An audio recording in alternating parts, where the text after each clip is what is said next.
শ্বশুর বাড়ি থেকে পাঠানো ব্যাগে কি কি আছে আমি এখন সেটাই উদ্ধার করব। গাইস, ঘুরতে তো গিয়েছিলাম আর আমার ব্যাগটা মিস্টার খান নিয়ে গিয়েছিল।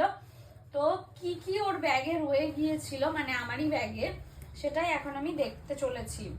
তো দাঁড়াও, আমি আগে ব্যাগটা খুলি। দুদিন হয়ে গেল মিস্টার খান ব্যাগটা দিয়ে গেছে, আমার আর ওপেন করাই হচ্ছে না কি কি রয়েছে। প্রথমেই বেরিয়ে গেছে একটা বেল্ট, যেটা আমি ইউজ করিনি।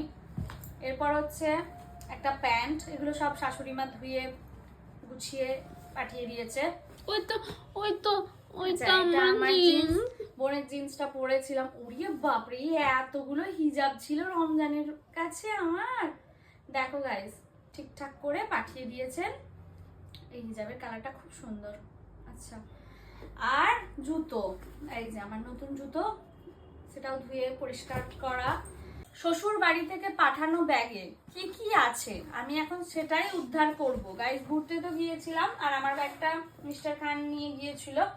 তো কি কি ওর ব্যাগে রয়ে গিয়েছিল, মানে আমারই ব্যাগে, সেটাই এখন আমি দেখতে চলেছি।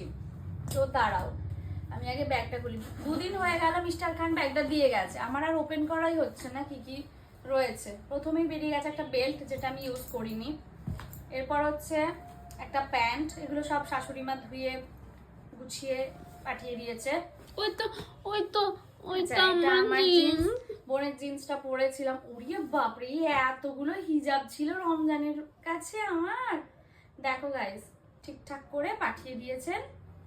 এই হিজাবের কালারটা খুব সুন্দর।